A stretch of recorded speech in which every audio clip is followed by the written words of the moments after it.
Es un privilegio grande el poder estar nuevamente en este lugar para compartir la palabra de nuestro Dios.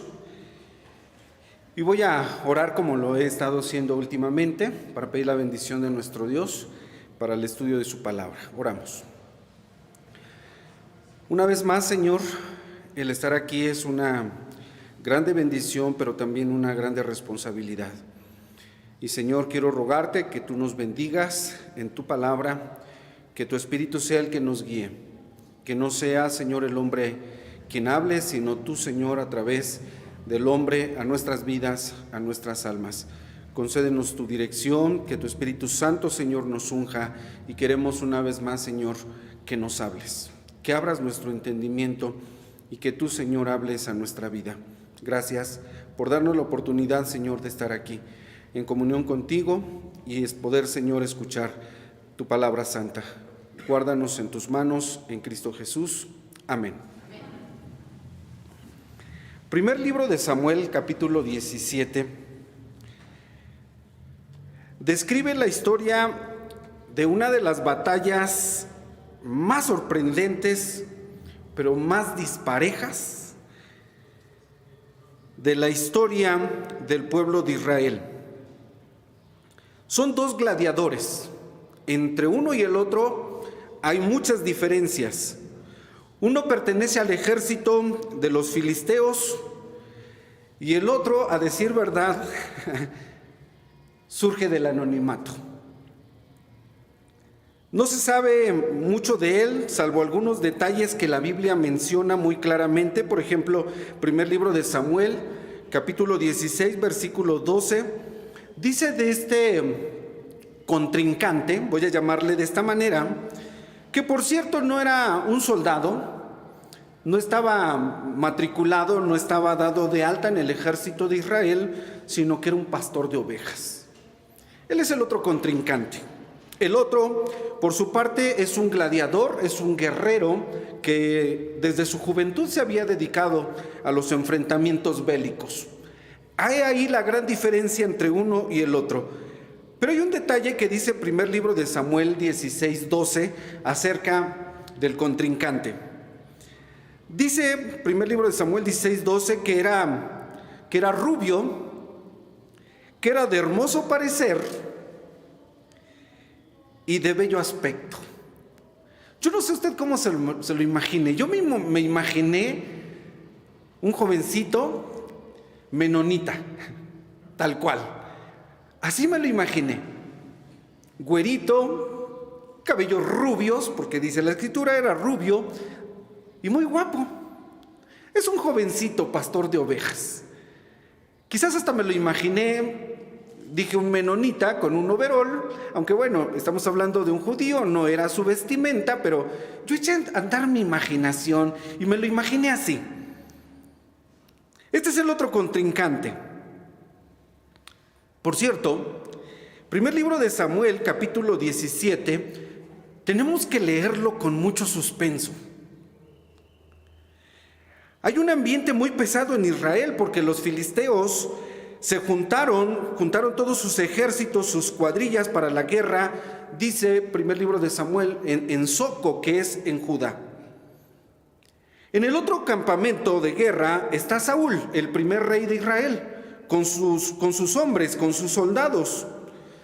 Dice la palabra de Dios en este capítulo, que por cierto no leímos todo, que unos están sobre un monte y otros están sobre el otro monte. Un valle los divide, el valle del Alcornoque. Pero en esta ocasión la estrategia de guerra ha cambiado mucho, porque ahora no va a ser que un ejército sorprenda en un descuido al otro, sino que ahora hay una provocación, hay un reto, hay un desafío. Porque el soldado de los filisteos llamado Goliat, que por cierto dice la Biblia, y aquí presentamos al primer contrincante, en esto que llamaremos en esta ocasión la pelea del año. Es la lucha que todo mundo había estado esperando, se había anunciado. Y el primer contrincante es un filisteo llamado Goliat. Dice primer libro de Samuel que su estatura era, versículo 4, de 6 codos y un palmo. Esto es equivalente a 2.90 metros, medía casi 3 metros Goliat. Se dicen otros detalles como por ejemplo que su armamento es de acero. Su coraza, haciendo la equivalencia a gramos, pesa 57 kilos su coraza. Espero que se lo estén imaginando. Es un hombre alto completamente, casi 3 metros. Su coraza de acero, que pesa 57 kilos, trae una lanza. La pura lanza pesa casi 7 kilos, 6.84. Hice la conversión de lo que dice la Biblia. Y además trae a su lado un escudero. Es un hombre fuerte, es un hombre aguerrido que viene forrado literalmente de acero. Este es el gladiador de los filisteos, armado hasta los dientes. Así lo describe la palabra de nuestro Dios. Este hombre, Goliat, durante 40 días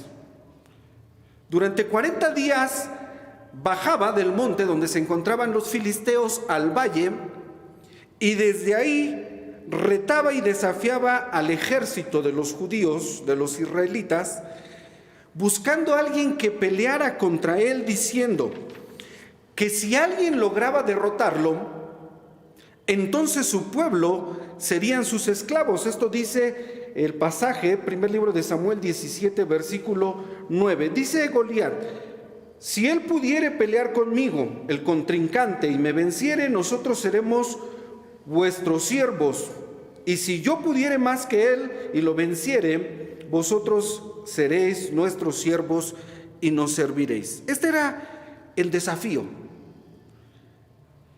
Y nadie había podido derrotar a Goliat jamás. La Biblia continúa la narración en lo que está escribiendo el escritor sagrado, y dice que todos los soldados, cada día cuando bajaba Goliat a desafiar a los ejércitos, todos salían aterrorizados. La razón era muy obvia: era un hombre gigante. Así le llama la palabra de nuestro Dios. Todo se vuelve un caos cuando Goliat desafía a los ejércitos de Israel, a sus soldados. El miedo los paraliza y se convierte en su principal enemigo, el miedo. Dice el versículo número 11, si tienen su Biblia abierta, por favor, primer libro de Samuel 17:11, dice: y oyendo Saúl y todo Israel estas palabras del filisteo, conturbáronse y tuvieron gran miedo. ¿Y quién no habría de temer a un hombre de semejantes características, que viene completamente armado? Yo me imaginaba, no sé, Robocop. No recuerdo la película, pero bueno, solamente por hacer una descripción y que ustedes puedan imaginarlo conmigo. Yo me imaginaba a ese hombre completamente forrado de acero, dice la palabra de Dios. Desafiante, aguerrido. Y el miedo en el campamento de Israel se convierte en su principal enemigo. Ahora el enemigo no solamente es Goliat, el enemigo es el miedo. Porque, hermanos, el enemigo es un enemigo silencioso. Hay gente que tiene miedo, no sé, a tantas cosas, pero el miedo no es bueno, no es algo muy motivador. No, al contrario, el miedo lo que hace es paralizarnos, como si nos tomase una embolia y nos dejara completamente inmovilizados. El miedo, eso es lo que genera en nosotros. Hay gente que tiene miedo a muchas cosas, gente que tiene miedo a emprender un negocio, gente que tiene miedo a presentar un examen. He visto a muchos jovencitos que entran temerosos al examen en Comipems. Ahorita que vienen las inscripciones, bueno, hay gente que tiene miedo. Desde el grande hasta el pequeño tenemos miedo a muchas cosas. Hay gente que hoy tiene miedo al COVID y vive con ese miedo, y el miedo es un enemigo a vencer. El miedo nos limita. Eso es lo que quiero decir. Y en el campamento de Israel, el miedo se está convirtiendo en su principal enemigo antes que Goliat. Hay gente que tiene miedo a iniciar una nueva relación. Hay gente que tiene miedo a la muerte. Bueno, hay gente que le tiene miedo a la suegra. Pues las suegras no son tan malas, son lindas. Mi esposa tiene una suegra linda, ¿o no es así? De verdad, hay gente que tiene miedo, no sé, a tantas cosas. Y el miedo no es un buen aliado, el miedo es un enemigo.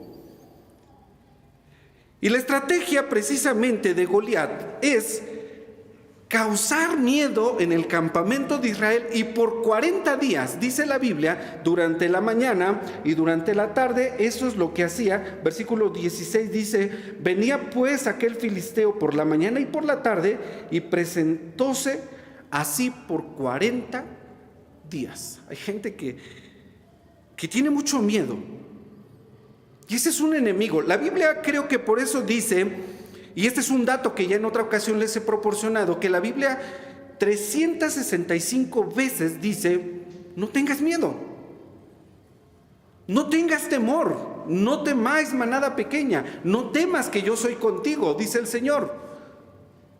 365 veces, y ya hemos dicho que esto no es una casualidad con los días de nuestro año, sino que más bien es una providencia de Dios, que cada día de nuestra vida nos motiva, nos insta ante nuestros temores, diciéndonos: no tengas miedo, no temas, yo soy contigo, yo soy tu Dios que te esfuerzo, siempre te ayudaré, siempre te sustentaré con la diestra de mi justicia. 365 veces en la Biblia aparece esta frase.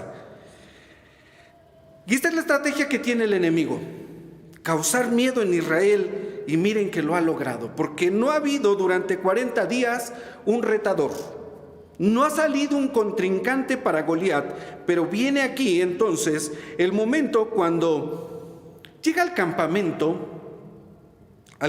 de Israel, este jovencito de quien ya dijimos que era rubiecito, que era de hermoso aspecto, era una personita muy linda, así lo describe la Biblia, llamado David. Él llega porque su padre le envió a preguntar por sus 3 hermanos mayores. La Biblia da sus nombres en el versículo 13: Eliab, Abinadab y Sama. Estos 3 estaban enlistados en el ejército de Israel, y el papá de David le dice: ve y pregunta por tus hermanos en la batalla, pero mira, llévales un efa de trigo de grano tostado y llévales 10 quesos. Lleva provisión para los soldados que están en guerra. Y ese día llega David, un pastor, con su morralito, trae grano y trae 10 quesos. Llega al campamento y dice la Biblia que llega en el atrincheramiento cuando justamente en ese momento suenan las trompetas para la pelea.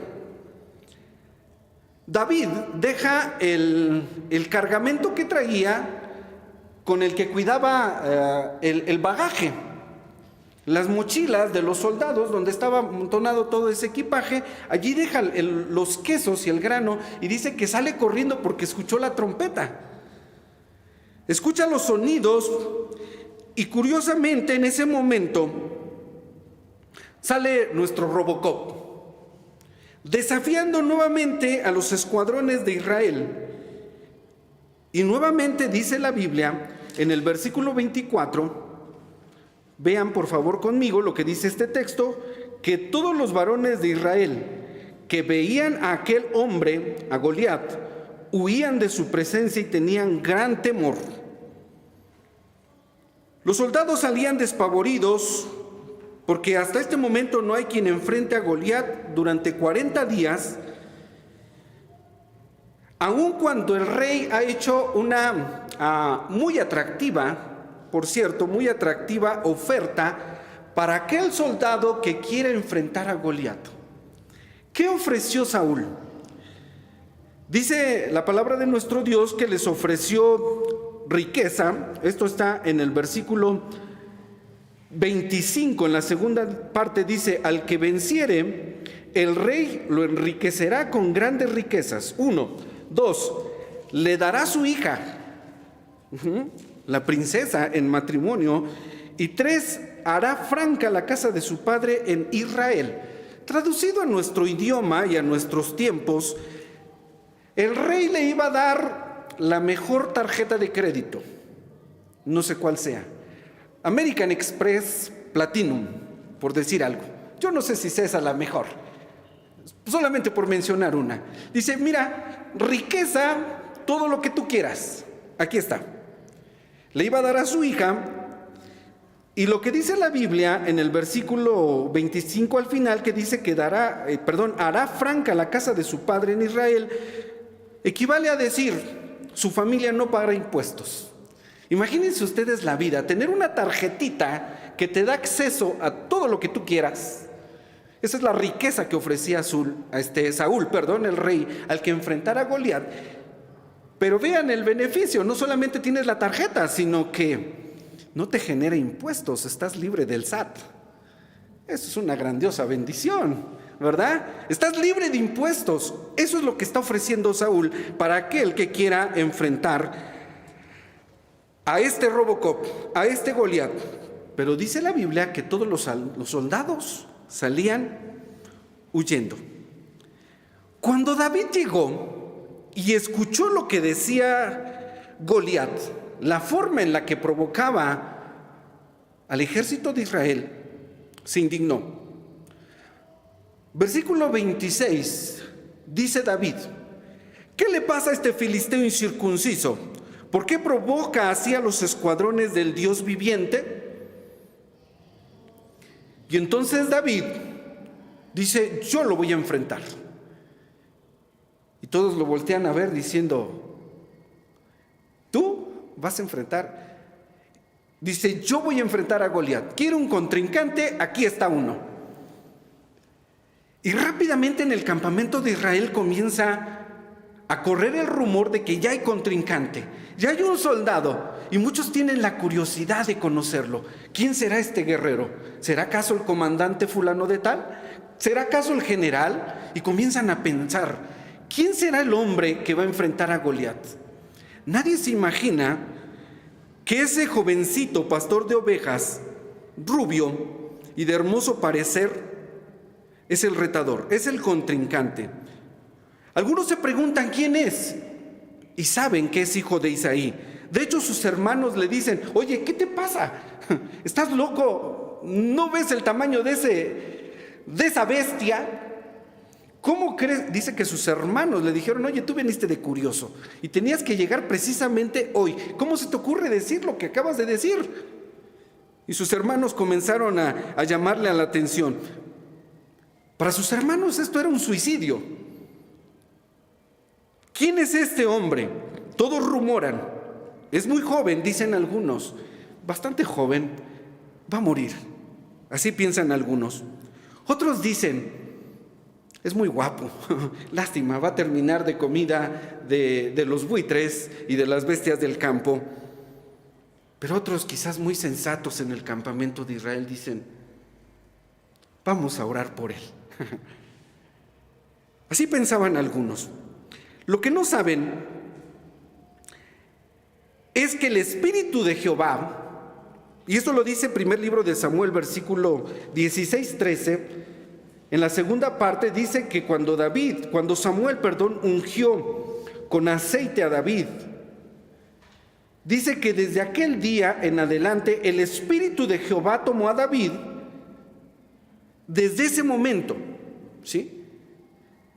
Lo que no sabe el ejército de Israel, que ese pastorcito joven tiene un poder muy especial. El Espíritu de Jehová le había tomado, es decir, lo había posesionado. El Espíritu de Jehová estaba sobre David, y ese Espíritu es el que lo estaba moviendo a decir, yo voy a enfrentar a ese soldado, a ese incircunciso que está provocando a los escuadrones del ejército de Jehová. Sus palabras irradiaban confianza. Cuando él decía, yo voy, no se veía medroso, no titubeaba al hablar. Y Saúl no tiene otra opción, porque ya sonaron las trompetas para el enfrentamiento. No es el hombre más fuerte, pero sí es el hombre más valiente. Y es el más decidido, ¿sí? No es el más fuerte. Y David dice algo que también registra el capítulo 17 del primer libro de Samuel. Dice con confianza David: Jehová me ha librado de leones, Jehová me ha librado de osos, y también de Robocop me librará. También de este incircunciso me librará. Yo le estoy llamando de esta manera para que ustedes no pierdan la imagen, ¿sí? Tengo un propósito: usted no pierda la imagen de que Goliat está forrado completamente de acero, y por eso le estoy llamando de esta manera. Y Saúl, al no tener otro mejor soldado, mejor dicho, no lo tenía, al no tener otra opción, dice: es el momento de la batalla. Ni siquiera Saúl se atrevía a enfrentar a Goliat. Uno, porque el ejército no iba a dejar que el rey se enfrentara, pero creo que era el hombre, hasta este momento en nuestra perspectiva, ideal para que saliera por lo menos a enfrentar a Goliat. Dice la Biblia que Saúl era un hombre que pasaba la estatura. Voy a leer primer libro de Samuel 10, versículo 23. 10:23 dice que todos corrieron, dice: entonces corrieron y tomaron lo de allí. Está hablando de Saúl, el hijo de Cis, y puesto en medio del pueblo, desde el hombro arriba, era más alto que todo el pueblo. Entonces creo que Saúl, quien superaba en estatura a todo el ejército de Israel, pues por lógica tendría que ser el contrincante para Goliat, pero no es así. Solo un jovencito delgadito, pastor de ovejas, y dice: yo lo voy a enfrentar. Lo que hace Saúl, dice la palabra de nuestro Dios, es entregarle su almete, su coraza y su espada. Lo viste con el armamento que traía el rey Saúl. Pero no tenemos que perder de vista el detalle de lo que acabo de leer en 1 de Samuel 10:23, que Saúl superaba en estatura a todos los varones de Israel. La talla de su vestimenta pues era extra grande, y la talla de David era petit, era chiquito. Cuando le pone su armadura, dice que David intenta caminar. ¿Cómo ustedes se lo imaginan? Como el hombre de hojalata, queriendo, y le dice David a Saúl: yo no puedo caminar con esto, y se lo quitó. ¿Tiene un significado esto? ¿Tiene un significado? Saúl, al despojarse de su ropa, de su armamento, entregarle la espada, le estaba confiriendo su liderazgo. Esto no lo sabía Saúl. No sabía que David había sido ungido como rey por Samuel, y que el espíritu de Jehová le había arrebatado. Entonces, esto es significativo, porque cuando Saúl se despoja de su armamento y le da su espada, le está confiriendo liderazgo a ese jovencito pastor de ovejas. David sabía algo acerca de Dios, o mejor dicho, sabía mucho de Dios, y años más tarde lo escribió en el Salmo 16:8. Busquen por favor en sus Biblias, porque esto es lo que sabía David acerca de Dios. Salmo 16:8 dice de esta manera: a Jehová he puesto siempre delante de mí. Subrayen ahí, siempre. David dice: a Jehová he puesto siempre delante de mí, porque está a mi diestra, no seré conmovido. Esto lo escribió David tiempo después, pero esto lo sabía David, porque cuando él dijo: Jehová me ha librado de osos, Jehová me ha librado de leones, Jehová me librará también del incircunciso Robocop. Jehová me va a librar. Y esto es lo que sabía, y lo plasmó ahí en el Salmo 16:8, diciendo esto: he puesto al Señor siempre delante de mí, es decir, cuando yo voy, no voy yo solo, el Señor va conmigo.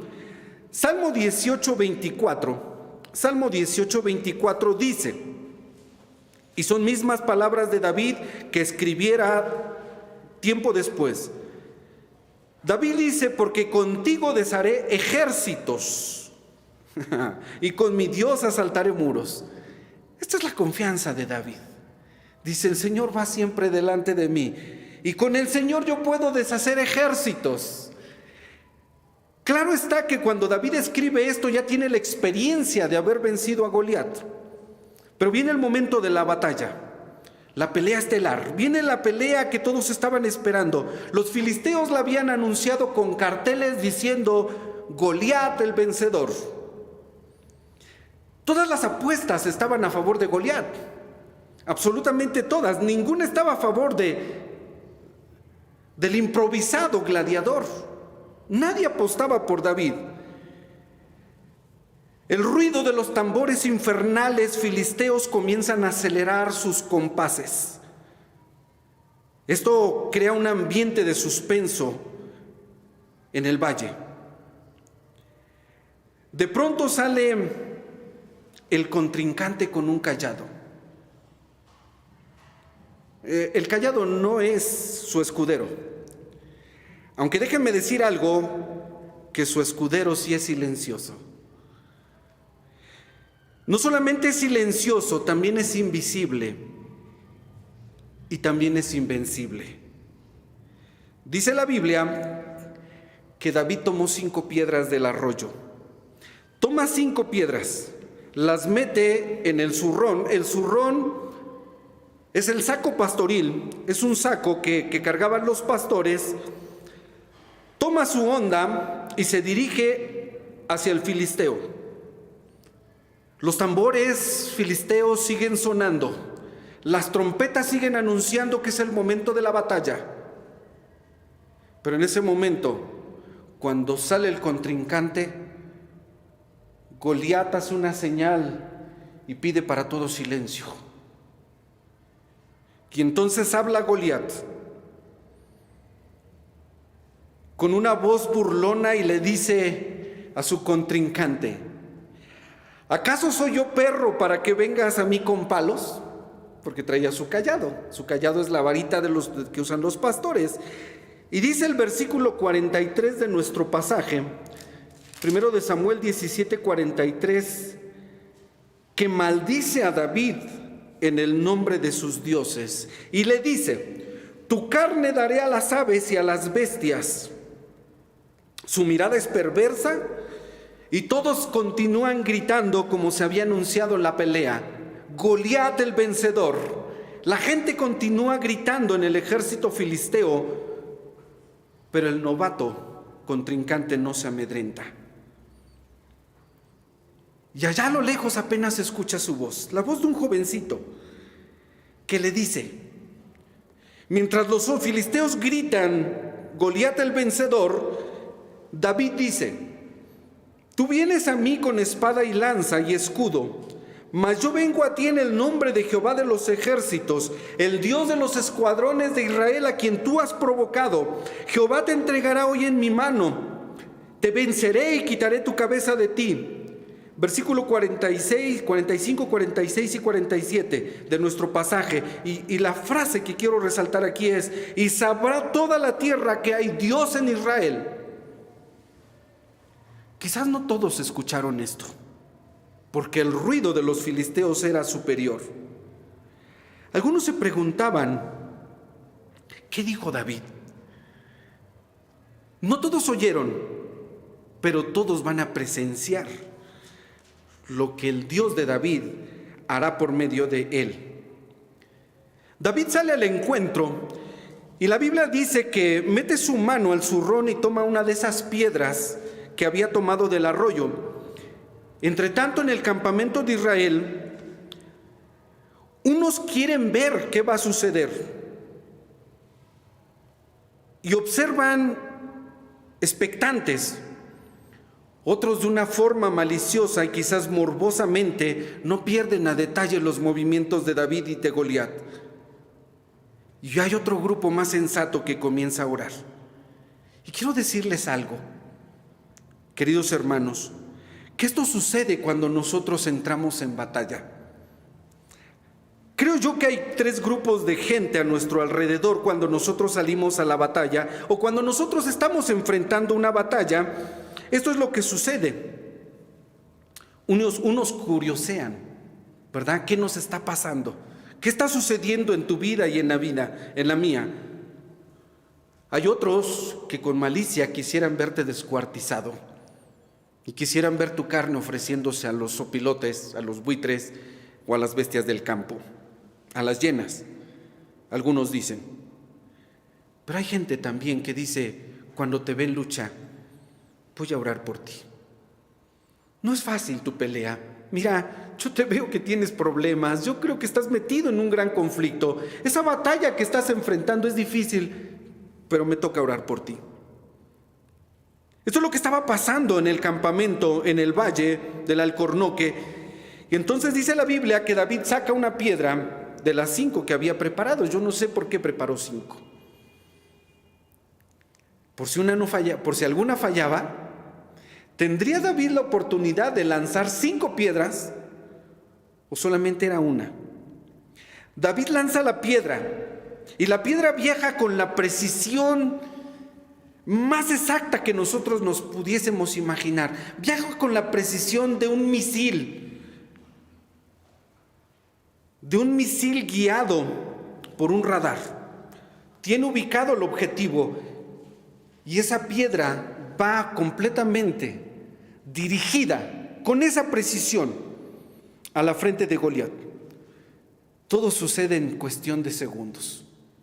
Los dos ejércitos están observando, cada uno desde su atrincheramiento y desde el monte donde estaban, cada uno observa. Pero todo sucede tan rápido que no se dieron cuenta cuando David sacó la piedra.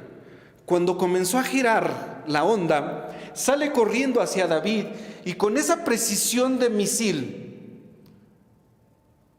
la incrusta en la frente de Goliat. Todo sucede tan rápido, muchos no se dieron cuenta de lo que había sucedido. Yo me imaginaba esto como cuando estás en el estadio y de repente volteas y todos comienzan a gritar ¡gol! Y tú volteas y dices ¿dónde? Todo fue cuestión de segundos. No había cámaras, no existía la Phantom, no existía el VAR como para... Queremos ver la repetición de esto. ¿Qué está sucediendo ahí en el Valle del Alcornoque? Todo fue tan rápido. De tal manera que cuando la piedra llega a la frente de Goliat, por cierto, a veces me gusta googlear y curiosar algunos detalles. La velocidad de un misil hipersónico es 5 veces la velocidad del sonido, la velocidad de un misil. Consulté la velocidad de una bala. La velocidad de una bala sale a 340 metros por segundo. La velocidad de una ametralladora es de 600 a 1000 metros por segundo. Y la velocidad, sí existe, búsquenlo ahí en Google, la piedra en una onda alcanza la velocidad de 34 metros por segundo. David tenía que guardar esa distancia para poder hacer lo que hizo con la piedra y con la onda. 34 metros sobre segundo, suficiente, dice allí la información, para perforar un cráneo. ¿Y se acuerdan de Robocop? Forrado de acero, la piedra no podía fallar. Era su única oportunidad. Y aunque llevaba 5 piedras, solamente era una su opción. No iba a tener tiempo de más. Solamente una piedra.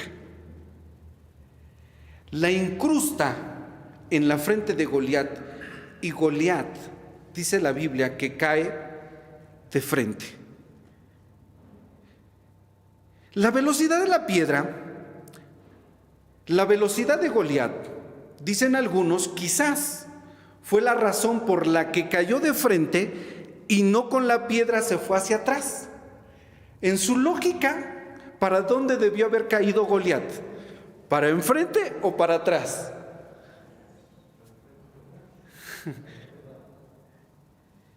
Pero la Biblia dice, y esto no hay detalles en la Biblia solamente porque sí.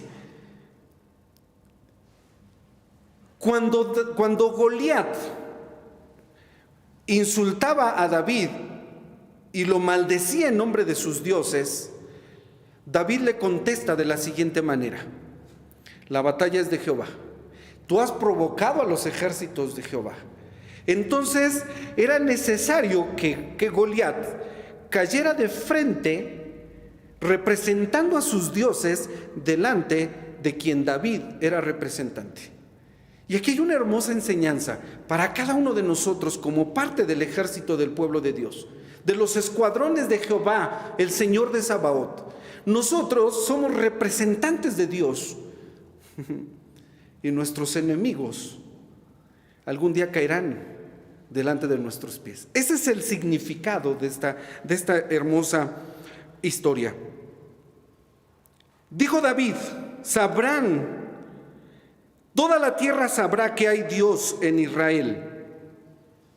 Porque cuando Dios, hermanos, da la victoria no es nuestra. La victoria no es para nuestra gloria. No era para que victoriaran a David diciendo: David es el vencedor. Cuando esto sucedió, quiero pensar que los filisteos, cuando vieron caer a Goliat, dijeron: no, esto no puede suceder. Todas las apuestas estaban a favor de Goliat. Esto no puede suceder, no lo puedo creer, decían quizás los filisteos. Pero los judíos que miraban expectantes decían: sí se puede, sí, aleluya. Dios lo había hecho, Dios había dado la victoria. Pero dijo David: hoy sabrán que hay Dios en Israel. Y cada vez que un creyente, hijo de Dios, representante del Dios del cielo y de la tierra, vence en sus luchas, el Señor se lleva toda la honra y toda la gloria. Para eso es, ¿sí? Cuando tú logres algo, cuando tú alcances algo, cuando tú hayas vencido, sea lo que sea, ya sea en una prueba, ya sea en un reto de la vida misma, cuando tú venzas, cuando tú salgas victorioso, dale toda la honra y toda la gloria a Dios. Y que el mundo sepa que hay Dios en medio de Israel. Que Dios sepa que hay Dios en medio de la iglesia. Que la gloria sea para nuestro Dios. Ese es el propósito de la victoria. Y dice la palabra de nuestro Dios en Romanos 8:31. Porque Dios es quien da la fuerza y quien Dios da la victoria. Romanos 8:31 dice de la siguiente manera. Romanos 8:31.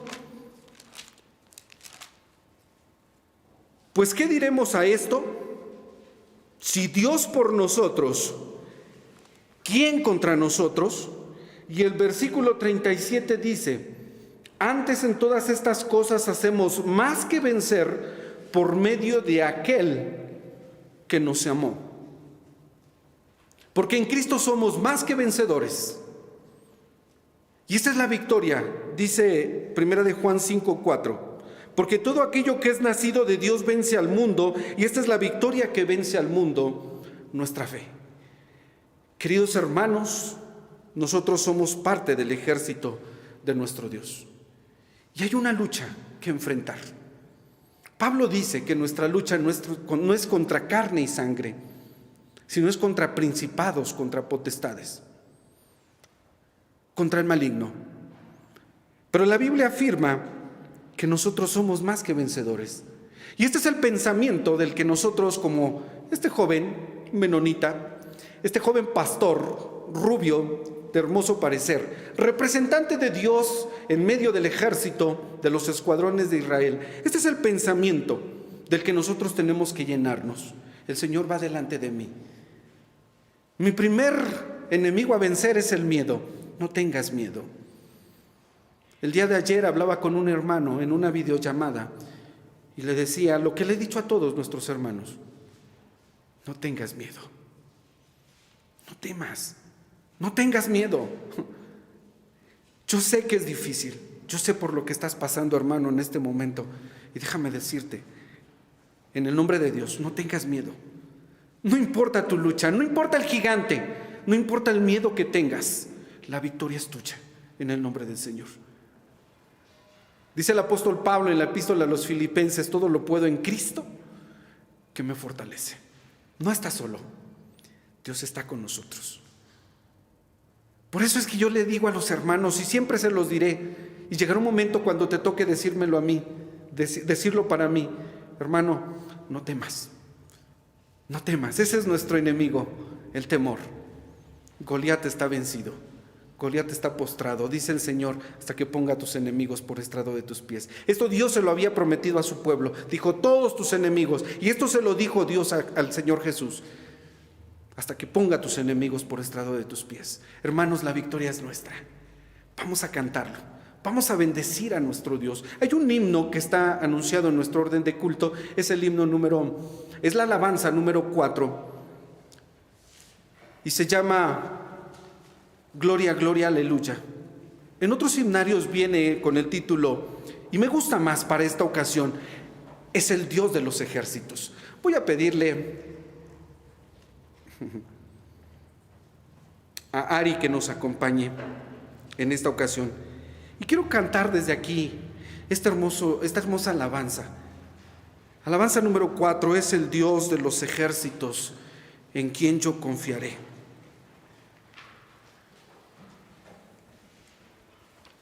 Vamos a cantar para la gloria de nuestro Dios, pero vamos a hacerlo de esta manera. Quiero la primera estrofa lento, y las siguientes las cantamos a su tiempo. ¿De acuerdo? Ok, mi escudero, por favor.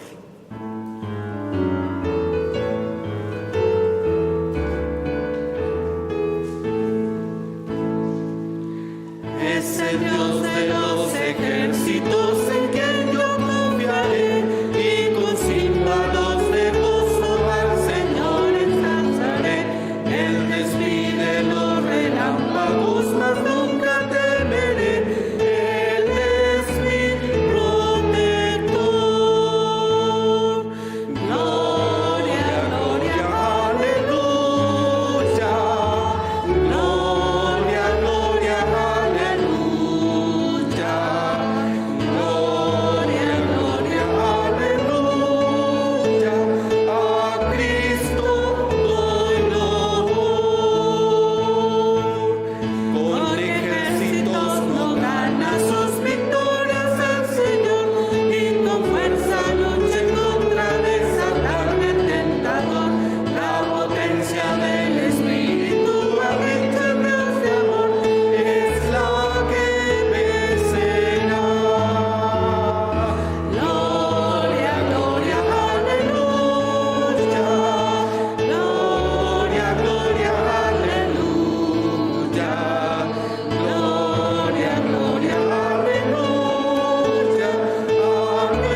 Gracias, Padre Santo, por la victoria que nos has dado en Cristo Jesús, tu Hijo, porque Él es el vencedor, Señor. Él es el verdadero vencedor. Ayúdanos a confiar, Señor, en su victoria, en su fuerza, en la potencia que Él solamente nos puede dar. Queremos, Señor, pedirte que como David, tu Espíritu, Señor, recoja nuestras vidas. Señor, hay muchos enemigos que enfrentar día tras día, pero queremos, Señor, pedirte que tú vayas siempre al frente de nosotros. Tú, Señor, que eres Jehová de los ejércitos, Jehová de Sabaoth. Señor, queremos que tú sigas capitaneando a tu iglesia y que nos des la victoria sobre todas las cosas, Señor. Perdónanos por las veces que nos hemos equivocado, Señor, y por las veces que hemos desacatado tus indicaciones. Pero hoy queremos, Señor, pedirte y comprometernos para poder seguirte, Señor, para poder confiar en ti. En este momento, Señor, te ruego porque bendigas a nuestros hermanos que están en lucha. En este momento, Señor, bendice a la familia de Vidal. Bendice a Damaris, Señor. La victoria es nuestra. Estamos, Señor, confiados solamente en ti. No confiamos en nuestras fuerzas, no confiamos en los médicos, no confiamos, Señor, en la gente, porque tu palabra dice: maldito el que confía en el hombre, pero bendito el que confía en Jehová.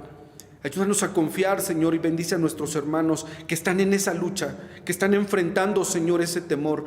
Padre Santo, anunciamos la victoria, confiando, Señor, que tú estarás con nuestros hermanos, estarás con nosotros todos los días, hasta aquel día, Señor, cuando vayamos a tu presencia, cuando juntos, Señor, podamos cantar como lo hemos cantado en esta hermosa tarde. Gloria, gloria, aleluya, a Cristo damos nuestro olor. Padre Santo, sé tú exaltado y bendecido en todas las cosas. Dios eterno, esta es nuestra petición que hacemos delante de ti en este momento, y lo hacemos en el nombre de Cristo Jesús, nuestro Salvador. Amén. Amén. Que el Señor, hermanos, bendiga su palabra. Así sea.